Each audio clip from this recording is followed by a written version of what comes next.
It looks like I'm making a video. So a different kind of video. Basically, I found some new guy who has kind of a lot of subscribers for a few videos, so he must have had some other channel previously. Presumably some kind of conspiracy channel, I guess. But anyway, calls himself Baldy Catz or something. I guess it was conspiracy cats. I don't know. So, but anyway, nice enough fella. I just figure I'll play a video and we'll see what he says on the subject of acceleration. And he's sort of a fact checker for the flat earthers and different stuff, so it's sort of fact checking the fact checkers kind of thing. But it'd be nice if we could get maybe he's capable of conversation back and forth in some way or another. We'll see.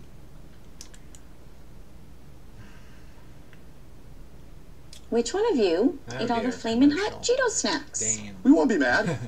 We just want to know the truth. We're really doing this, Glenn? Whatever. Stop, look, and listen, or Baldy shorts you'll be missing. Oh, that's, what's his face? Yeah, that's the ukulele guy. So, he must be friends with, our acquaintances of some kind with, anyway, subscriber to my channel. Can't remember, names, forget about it. Mr. Keebler, that's it. Yeah.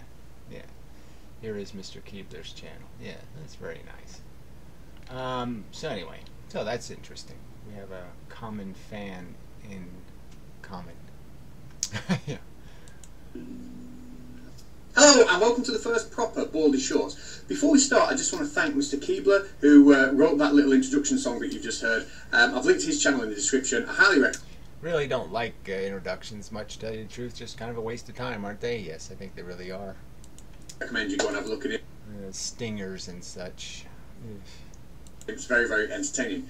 Now, Baldy Shorts isn't about debunking conspiracy theories. Baldy Shorts is about taking small snapshots of science and seeing how the people who promote these conspiracy theories are getting the basic science wrong. Just addressing them. Well, let's understand that the basic science, I would argue, is completely suspect. The basic science says things like entanglement, bent space. Woo, what the hell is that? Oh, the space is bent. Oh, the geometry makes the planets move. It makes the atoms say, I must go somewhere. There's no force involved. You don't have anything for magnetism, virtual photon.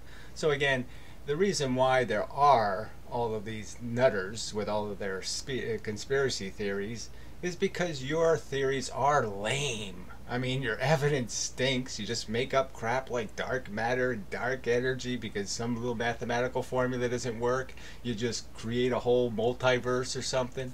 I mean, you wave particle duality, a stupid answer. Oh, let's have a stupid compromise because that's how you get to the truth, is to compromise.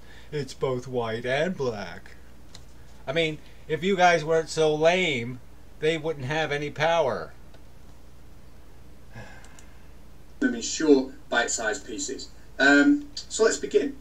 Hello, Flat Earth researchers, debaters, and debunkers. Alright, so what's this? So it's another flat earth thing. So that's all you are, is debunking flat earthers, I guess. So that's it, right? That's all the game is for you guys, is let's find the lowest, rottenest fruit to pick and squish. I mean, great. Your science is so much more powerful. Yes. It's lame.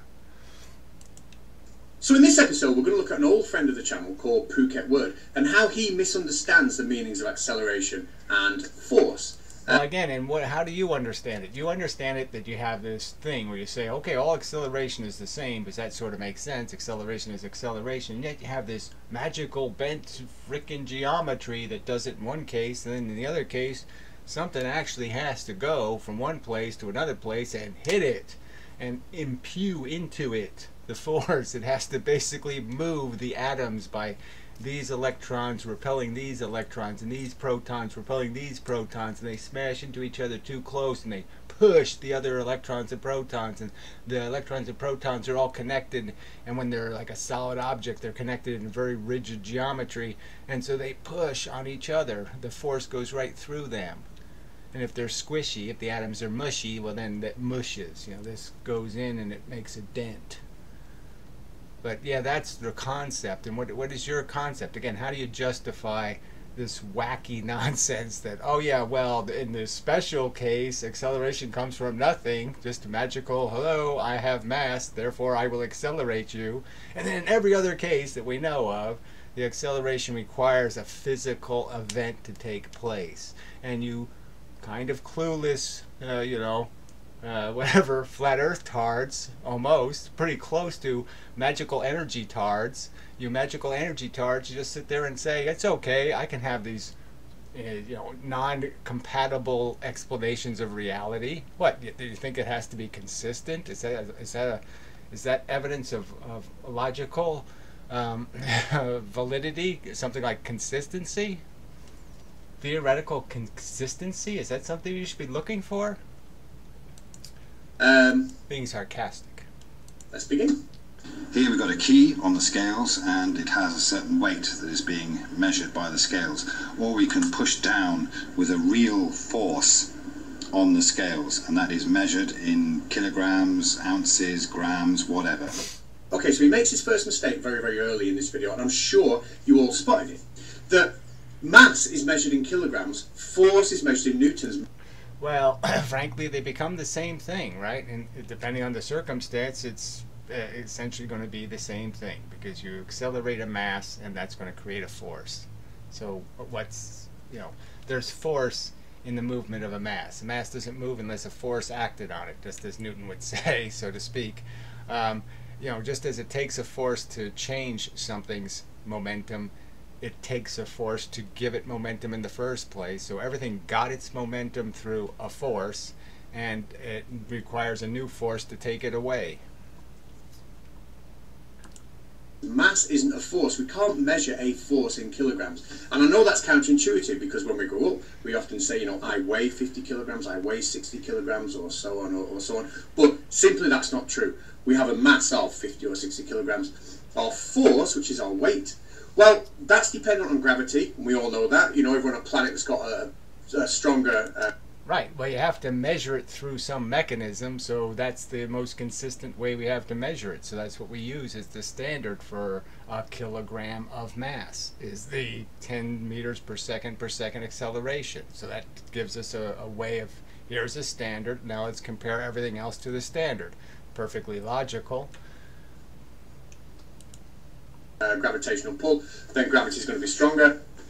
And that can give us this equation here, that our actual weight, which is the force that we are pulled towards the Earth with, equals mass times the acceleration due to gravity. So F equals m times a, which he appears to understand-ish. Yeah, I know, but the acceleration, the force, theoretically, just as something would still have a force acting on it, let's say a gravity. It would still have gravity if nothing else was around it.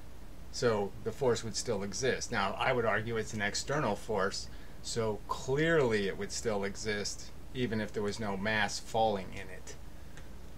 The force is the actor, and the matter is just a victim of the actor.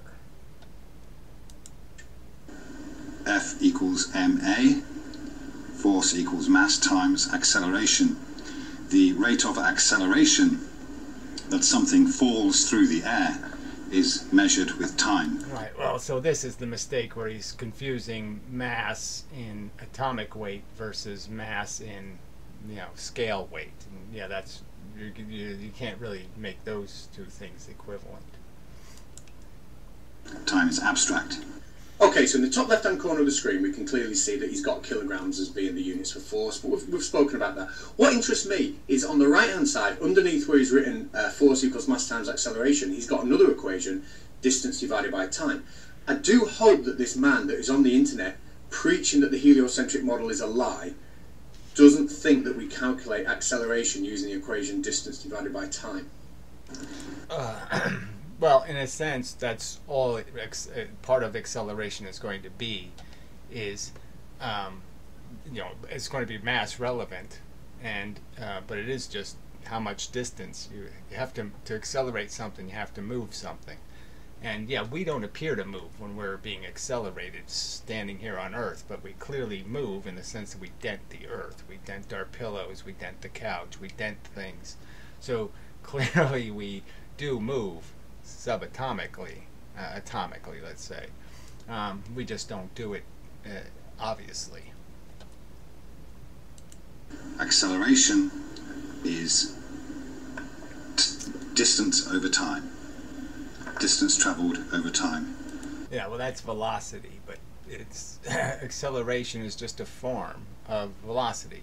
That's where you're acquiring velocity, and in the process of acquiring velocity, you have velocity. Oh dear. Now this is pretty basic, but you know, what the heck. We all know that speed is distance over time, not acceleration. That's why the units of speed are meters per second, because distance we measure in meters and time we measure in seconds, or miles per hour because we measure distance in miles and time in hours, and so on and so on and so on. But acceleration doesn't have... Well, velocity, so I don't know why he's using the word speed. He should be using the word velocity. Velocity is meters per second.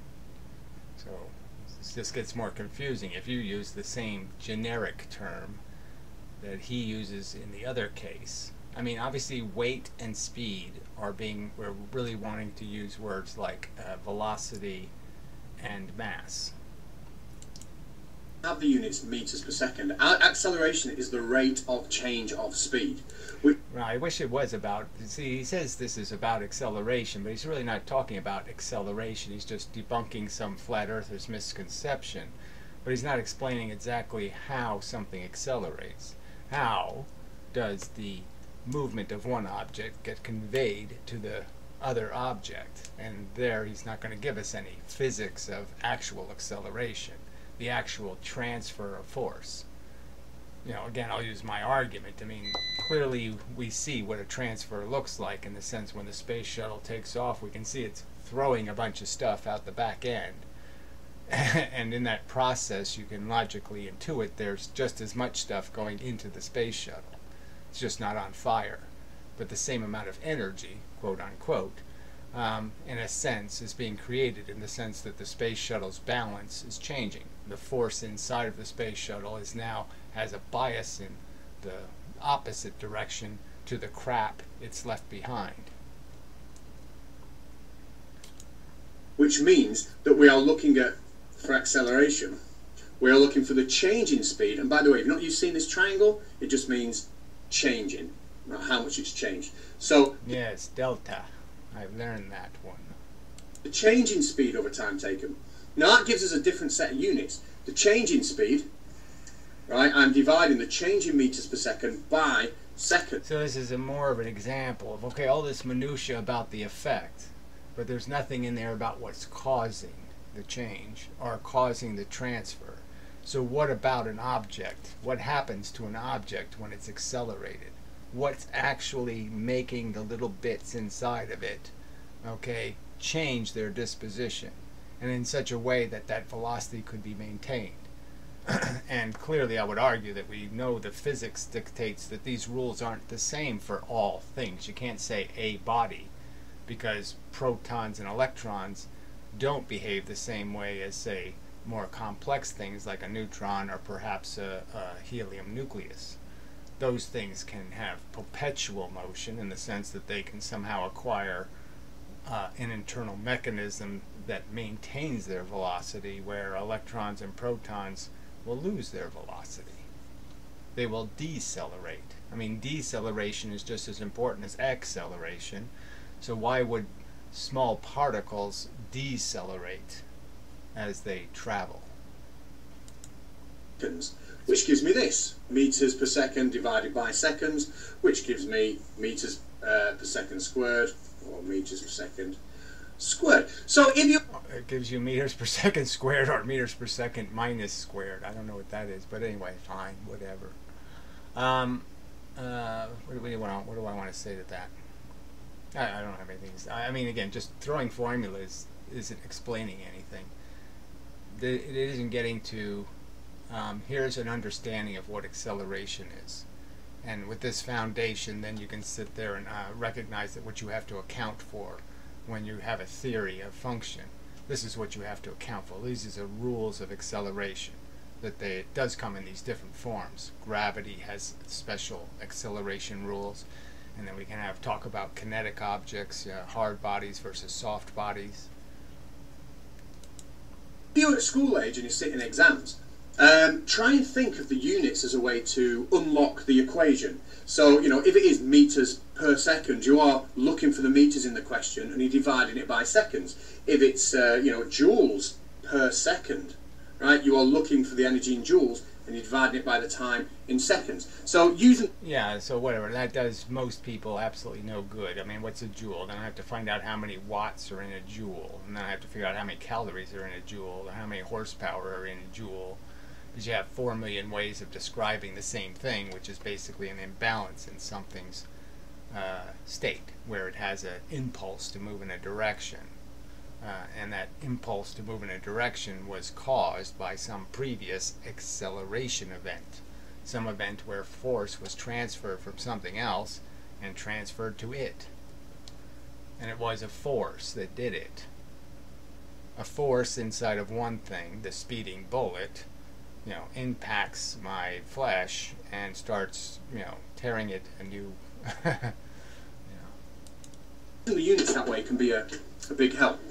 Now, I don't think what so. I may do in future, these are very short videos. I'm done. That's it. Yeah, well, that's, you know, I don't know if that's the way to go necessarily. Let the viewer, buyer beware or whatever, let them choose.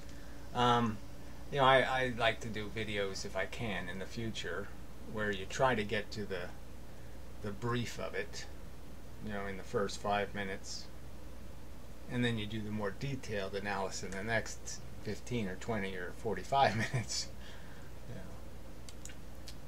I may take this video and do it properly on the Conspiracy Catz channel, but I will just leave. So again, that's the problem. So he's a conspiracy guy who, you know, like I said, picking the low-hanging fruit, and you know, I guess that works.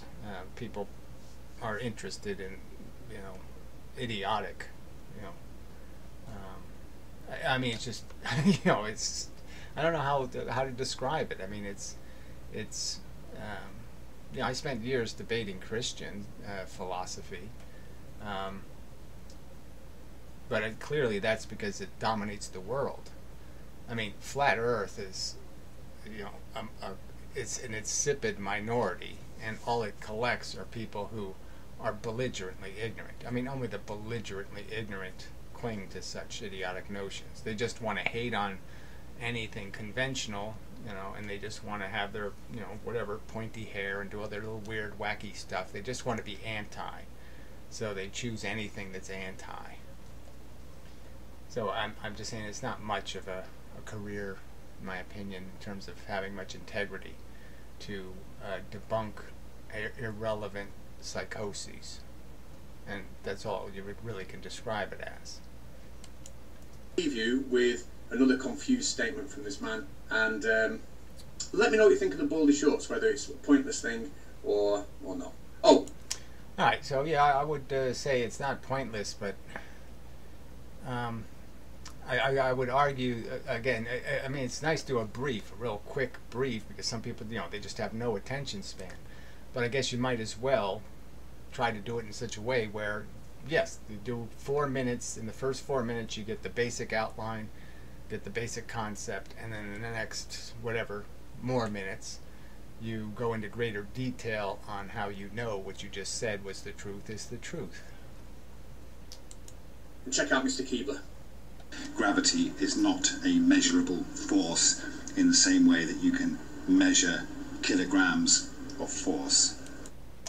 Same way you can measure kilograms of force. I don't even know how to say that, but clearly gravity is just acceleration. All weight is just acceleration. When a bullet is fired, it has a tremendous amount of weight in the direction it's moving. Okay, so its weight in the direction it's moving is whatever, 10,000 pounds per square inch or whatever. A huge amount of pressure. So if you put a scale up and hit it with a bullet, right, it's going to go all the way to 500 pounds before it doesn't work anymore. I mean, it's going to register a tremendous amount of weight it's getting hit by. So, I mean, the whole idea of weight is just your motion in a direction. And that's all it is. That's all weight is what's my motion in a direction. And you could argue that, like the speeding bullet, other speeding pieces, as they gain more weight in one direction, they lose weight in the other directions. The opposite direction to the motion, yes, they don't weigh very much. The scale would say, nah, I don't feel anything. And the perpendicular tangential dimensions would likewise also say, I don't see much, not much to measure. So, in a sense, your mass, relevancy of your mass, just has to do with what kind of bias the pieces of matter are moving in. What's their direction? And this is another idea that's completely broken by conventional physics, by one of Einstein's fables, that somehow velocity isn't a real thing, an absolute thing. Somehow it's a relative thing. And that you just have to put yourself in a frame, and then once you're in that frame, you can have multiple velocities in your different little frames. No, you have one. All matter bits have a trajectory, and that trajectory changes every millisecond. But we're all traveling through an absolute space and an absolute direction. Period. At every moment it's changing, but it's always a direction. At any one moment we're heading in a direction. And the forces impacting us are always changing, and therefore that direction is always changing. But it's real. It's not some relative frame babble. There's one universe, there's one set of rules. You can't escape them by playing little games with I'm perceptually in the same frame as this stuff, and so therefore, because I have the same velocity as it has, we're in our own little bubble of velocity, and the rest of the universe doesn't matter anymore. No. So you haven't defended any of your fables, I would argue. Conventional physics is way under evidenced. It's just as debunkable as flat Earth crapola. So my challenge to you is, why don't you defend the integrity of your own science, because it doesn't have much. Okay, it's probably a good enough first installment. It's a little harsher than I wanted it to be, but whatever. Like I said, likable guy, gets to the point mostly. I think. Well, like I said, this wasn't a great example because, yeah, he did start to... First, he's debunking flat Earth again. Second, let's throw a formula and say that explains cause. No, it doesn't. Yeah, I think I said what I needed to say. And so we'll call it a video. That's what I'll do anyway. I'm calling it a video. It's a video. There, I did it. Officially.